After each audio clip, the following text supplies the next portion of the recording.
नमस्ते बच्चों। हम हिंदी सेकंड में लिंग, वचन और कारक चैप्टर पढ़ रहे थे 6, 7, 8, जिसमें हमने लिंग के बारे में पढ़ा था पहले कि लिंग क्या होता है, लिंग के भेद कितने होते हैं। तो लिंग के भेद 2 होते हैं जिनके बारे में हमने पढ़ा। पुल्लिंग के बारे में हमने पढ़ा था कि पुल्लिंग की क्या पहचान होती है, पुल्लिंग में कौन कौन से शब्द आते हैं, या पुल्लिंग में और क्या क्या चीज़ें आती हैं जिनको हम पुल्लिंग कह सकते हैं। जैसे पुल्लिंग में पुरुष जात का जो बोध कराते हैं उन्हें हम पुल्लिंग कहते हैं। लेकिन और भी ऐसी बहुत सारी चीज़ें होती हैं, निर्जीव चीज़ें होती हैं जो निर्जीव सजीव दोनों भी आती हैं, जिनके नामों से हमें नहीं पता चलता है कि वो पुल्लिंग है, लेकिन फिर भी वो पुल्लिंग में आते हैं। तो इनके बारे में हम पढ़ रहे थे। तो अभी यहाँ तक हमने पढ़ लिया था पुल्लिंग की पहचान। इसके बाद फिर अब आज हम पुल्लिंग में हमने यहाँ पढ़ लिया था पुल्लिंग की पहचान। पर्वतों के नाम, सागरों के नाम, देशों के नाम, पेड़ों के नाम, महीनों के नाम, धातुओं के नाम, नक्षत्रों के नाम, रत्नों के नाम, शरीर के अंग, दिनों के नाम, अर्थात ये सारे हमारे किस में आते हैं? पुल्लिंग में आते हैं। इसके बाद फिर यहाँ पे जो दिया हुआ है और भी चीज़ें हैं यहाँ पे, जैसे यहाँ पे पहला डॉट जो यहाँ पे लगा हुआ है, हिंदी वर्णमाला के वर्ड ई तथा ई को छोड़कर वर्णमाला के सभी वर्ड पुल्लिंग होते हैं। अर्थात इन्होंने बताया कि हिंदी वर्णमाला में जो हमारा ई होता है, छोटा ई और बड़ा ई, इन दोनों को छोड़ के बाकी जितने भी हमारे स्वर होते हैं उनसे अंत होने वाले जो हमारे शब्द होते हैं वो पुल्लिंग में आते हैं। अर्थात ई और ई जो है वो स्त्रीलिंग में आता है। इस दोनों वर्ड से लास्ट होने वाले जितने भी शब्द आएंगे वो स्त्रीलिंग में आएंगे, जिसको हम अभी आगे पढ़ेंगे। इसके बाद फिर नेक्स्ट है दूसरा है हमारा, दूसरा है समूह अथवा झुंड का बोध कराने वाले शब्द भी पुल्लिंग के अंतर्गत आते हैं, जैसे दल, समूह, परिवार, झुंड, कुटुंब, समाज आदि। अर्थात इनके कहने का मतलब ये है कि जहाँ पे समूह या झुंड का बोध हो तो वो सारे भी पुल्लिंग में ही आते हैं, चाहे वो कैसे भी। जैसे यहाँ पे लिखा हुआ है आपका एग्जाम्पल कि दल है, समूह है, परिवार है, झुंड है, कुटुंब है, समाज है। अब इसमें चाहे स्त्री हो या पुरुष, लेकिन ये सारा ही आपका किस में आएगा? पुल्लिंग में आएंगे। ऐसे ही फिर आपका है थर्ड है, यहाँ पे थर्ड नंबर पे जो डॉट लगा हुआ है, कुछ ऐसे समूहवाचक शब्द हैं जो व्यवहार के अनुसार स्त्रीलिंग में होते हैं। अर्थात कुछ ऐसे समूहवाचक शब्द होते हैं जो व्यवहार के अनुसार वो स्त्रीलिंग में आ जाते हैं। जैसे आपका है सेना, टोली, सरकार, कमेटी, सभा, भीड़, संसद, परिषद आदि। अर्थात ये सारे जितने भी शब्द हैं ये है तो समूहवाचक, लेकिन फिर भी ये किस में आएंगे? स्त्रीलिंग में आएंगे। अर्थात कुछ चीज़ें ऐसी होती हैं जो पुल्लिंग में आती हैं, कुछ ऐसा होता है जो स्त्रीलिंग में भी आता है। तो इसमें इन्होंने बताया कि जहाँ समूह और झुंड का बोध होता है वो किस में आते हैं? पुल्लिंग में आते हैं। लेकिन यहाँ पे इन्होंने ये भी बताया कि कुछ ऐसे शब्द हैं जो व्यवहार के अनुसार वो स्त्रीलिंग में प्रयोग होते हैं, जैसे सेना, टोली, सरकार। तो ये सारी किस में आ जाएगी? बोलते हैं ना कि इस समय किसकी सरकार है, किसकी, ये नहीं बोलते किसका सरकार है, बल्कि किसकी सरकार है। तो वही है कि यहाँ पे बहुत सारी ऐसे शब्द होते हैं जो व्यवहार के अनुसार हमारे वो स्त्रीलिंग में प्रयोग किए जाते हैं। ऐसे ही फिर आपका 4 नंबर पे है, भाववाचक संज्ञाएं प्रायः पुल्लिंग में होती हैं, जैसे बनावट, दिखावा, पहनावा, बचपन, मोटापा, बुढ़ापा आदि। अर्थात जो हमारी भाववाचक संज्ञाएं होती है वो पुल्लिंग में होती हैं। जहाँ पे इन्होंने एग्जाम्पल में दिया ये सारी चीज़ें, बचपन, बुढ़ापा, मोटापा, ये सब किस में आएंगे? पुल्लिंग में आएंगे। इसके बाद फिर नेक्स्ट है आपका 5 नंबर पर, 5 नंबर पे है अकारांत तथा आकारांत शब्द भी पुल्लिंग होते हैं, जैसे गृह, घर, मकान, भोजन, वन, घड़ा आदि।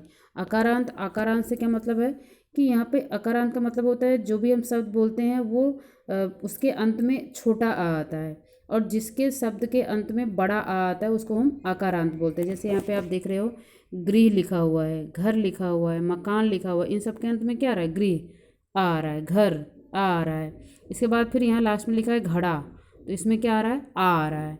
तो यहाँ पे क्या हो गया? आकारांत। और आकारांत का मतलब क्या होता है? वो शब्द जिनके साउंड में लास्ट में आ आता है, अर्थात छोटा आ आता है, तो वो आकारांत कहलाते हैं। तो इनके कहने का मतलब ये था कि ये सारे शब्द जो है इनसे अंत होने वाले जितने शब्द होते हैं वो भी किस में आते हैं? पुल्लिंग में आते हैं। कुछ आते हैं, ऐसा नहीं कि जितने भी अंत होंगे वो सारे ही आएंगे, ऐसा नहीं है। जैसे अभी आप यहाँ पे पढ़ रहे थे ना भीड़ और समूह वाले, कि समूहवाचक जितने भी शब्द होते हैं वो किस में आते हैं, पुल्लिंग में आते हैं। लेकिन कुछ इन्होंने ये भी बता दिया कि कुछ ऐसे होते हैं कि जो व्यवहार के अनुसार स्त्रीलिंग में प्रयोग किए जाते हैं। तो ऐसे इसमें भी है कि कुछ आपके अकारांत और अकारांत शब्द जो होते हैं वो पुल्लिंग में आते हैं, लेकिन सारे ऐसा नहीं है कि सारे ही आएंगे, कुछ ऐसा होता है। इसके बाद फिर आपका है 6 नंबर पे है आपका विद्यालय, पुस्तकालय, चिकित्सालय आदि कुछ विशिष्ट स्थानों के नाम पुल्लिंग होते हैं। तो जैसे इन्होंने बताया आपको, विद्यालय, पुस्तकालय, चिकित्सालय, अर्थात ये जो शब्द हैं ये किस में आएंगे, आपके विशिष्ट स्थान है। ये विद्यालय अर्थात जहाँ पे बच्चे पढ़ने जाते हैं, पुस्तकालय जो लाइब्रेरी होती है, चिकित्सालय मतलब हॉस्पिटल। तो ये सारे जो होते हैं ये हमारे किस में आएंगे, पुल्लिंग में आएंगे। जब भी कहीं लिखा हो विद्यालय कौन पुल्लिंग है या स्त्रीलिंग, इसका मतलब क्या है, पुल्लिंग है वो। इसके बाद फिर नेक्स्ट है आपका यहाँ पे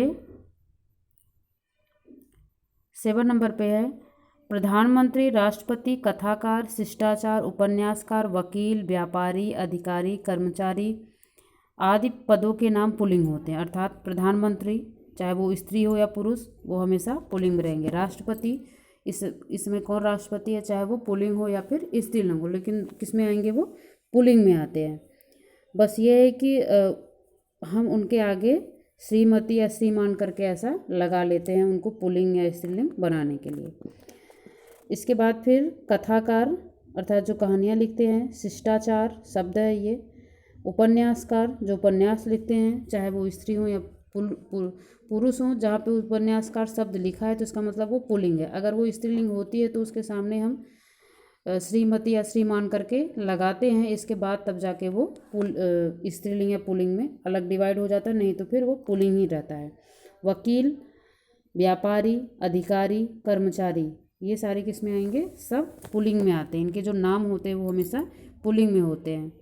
इसके बाद फिर है यहाँ पे नेक्स्ट है आपका एरा प्रत्यय से समाप्त होने वाले शब्द पुल्लिंग होते हैं, जैसे ममेरा, चचेरा, लुटेरा, सपेरा आदि। अर्थात एरा से जो भी शब्द आपके लास्ट होंगे वो सारे किस में आएंगे, पुल्लिंग में आएंगे। इसके बाद फिर नेक्स्ट है आपका इसी प्रकार आपा, आर, आव, खाना, दान, त्व, ना आदि प्रत्ययों से बने शब्द भी पुल्लिंग होते हैं। अर्थात जिन शब्दों के अंत में ऐसे प्रोनाउंसिएशन ऐसे साउंड निकलते हैं तो वो पुल्लिंग हो जाते हैं। जैसे आप यहाँ पे एग्जांपल इन्होंने दे रखा है, बुढ़ापा यहाँ पे क्या आ रहा है, आपा आ रहा है, जैसे इन्होंने ऊपर बताया। सुनार तो आर आ रहा है, बहाव आओ आ रहा है, फैलाव।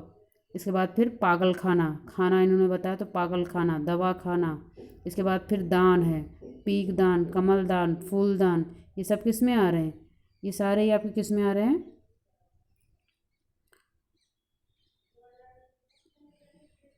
ये सारे ही आपके पुल्लिंग में आ रहे हैं। इसके बाद फिर आपका है स्त्रीलिंग। अर्थात अब हम स्त्रीलिंग के बारे में पढ़ेंगे कि स्त्रीलिंग किसे कहते हैं। तो स्त्रीलिंग का मतलब वही है कि शब्द के जिस रूप से हमें स्त्री जाति का बोध होता है वो स्त्रीलिंग कहलाता है। ये आपकी 8th क्लास की बुक है, ठीक है। जो भी बच्चे 6 या 7 के पढ़ें तो कंफ्यूज ना हो कि कौन से बुक से मैम पढ़ा रही हैं। आपको बुक से मतलब नहीं है, बस ये है कि ये चीज़ें आपको ध्यान में रखनी है और कहीं तो आप इसको नोट कर लो ताकि अच्छे से आप इसको लर्न कर सको कि ये सारी चीज़ें हमेशा पुल्लिंग में होती हैं, ताकि जब भी कभी ऐसे शब्द आपके सामने आते हैं तो आपको पहचानने में प्रॉब्लम ना हो। आपकी बुक में नहीं दिया है 6-7 में, लेकिन 8th में दिया हुआ है। इसके बाद फिर स्त्रीलिंग के बारे में हम पढ़ रहे थे कि स्त्रीलिंग शब्द के जिस रूप से स्त्री जात का बोध होता है उसे हम क्या कहते हैं, स्त्रीलिंग कहते हैं। तो यहाँ पे जो शब्द हमारा होता है जिससे हमें स्त्री की जात की पहचान होती है वो स्त्रीलिंग में आते हैं। लेकिन कुछ ऐसे हैं, जैसे अभी पुल्लिंग में आप पढ़ रहे थे, कुछ ऐसे होते हैं जो हमें नहीं पता चलता है कि वो स्त्रीलिंग है या फिर पुल्लिंग, लेकिन हम उनको मतलब कि विद्वानों के अनुसार वो डिवाइड किए जा चुके हैं कि नहीं ये स्त्रीलिंग में ही आते हैं। जैसे यहाँ पे आप देख रहे हो, आपका यहाँ पे नदियों के नाम, भाषाओं के नाम, लिपियों के नाम, तिथियों के नाम, बोलियों के नाम, कुछ बर्तनों के नाम और शरीर के कुछ अंगों के नाम। अर्थात ये सारे जितने हैं ये सब किस में आएंगे, स्त्रीलिंग में आएंगे। नदियों के नाम में आप देख रहे हो गंगा, सरस्वती, यमुना, कावेरी, अर्थात जितनी भी नदियाँ सब स्त्रीलिंग। भाषाएं जितनी है वो सारी स्त्रीलिंग।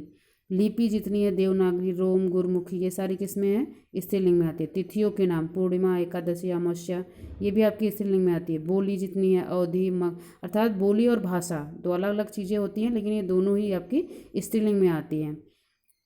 बोली और भाषा में आपको अंतर पता भी होगा। बोली है जो क्षेत्र विशेष में ही बोली जाती है, अर्थात थोड़ी दूरी में ही होती है, लेकिन भाषाएं जो होती हैं वो बड़े स्तर तक बोली जाती हैं। जैसे एक स्टेट की भाषा अलग हो जाती है, लेकिन बोली जो होती है वो एक स्टेट में ही कई तरह की बोलियां बोली जाती हैं। क्षेत्र के हिसाब से, जिले के हिसाब से वो अलग अलग हो जाती है।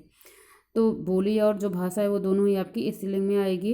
कुछ बर्तनों के नाम भी इन्होंने दे रखा है कि कटोरी, थाली, चम्मच, कलछी, छलनी, ये सारी भी आपके स्त्रीलिंग में आएगी। शरीर के कुछ हमारे अंग भी हैं, वो भी हमारे किस में आएंगे, स्त्रीलिंग में आएंगे। जैसे गर्दन, कमर, जीभ, उंगली, छाती, आँख। अब देखो आँख, मान लो आँख दिया रहे और आपसे पूछा जाए कि कौन सा लिंग है, तो फिर ऐसे कैसे हमें पता चल पाएगा। अब उसमें स्त्री और पुरुष की थोड़ी पहचान हो, लेकिन हाँ विद्वानों के अनुसार ये डिवाइड किया जा चुका है कि ये हमारा स्त्रीलिंग में ही आएगा। इसलिए हमें इतना पता होना चाहिए कि शरीर के जितने भी हमारे अंग होते हैं वो किस में आते हैं, स्त्रीलिंग में आते हैं। बर्तन जितने होंगे वो भी किस में आएंगे, स्त्रीलिंग में आएंगे। तो बच्चों आज के लिए इतना ही। आप चैप्टर को ध्यान से पढ़ें और जो भी आपको वीडियो दिखाया गया इसमें जो जो भी आपके डॉट लगे हुए हैं, जैसे यहाँ पे ये सारी चीज़ें तो शायद आप में भी होंगी 6-7 में। बस ये है कि इसमें आपका क्या नहीं था, इसमें आपका शरीर के शरीर वाला तो था, कुछ बर्तनों के नाम आपके बुक में नहीं है। तो आप इसको लिख सकते हो कि कुछ बर्तनों के नाम, जहाँ आपकी बुक है आप बुक में ही कहीं पेंसिल से या पेन से लिख लो, और शरीर के कुछ अंगों के नाम, जो जो चीज़ें आपको इसमें लगता है कि हमारे बुक में नहीं है, आप बुक में या कॉपी में ही अपने नोट कर लो ताकि आपको भी पता रहे। तो आज के लिए इतना ही, धन्यवाद।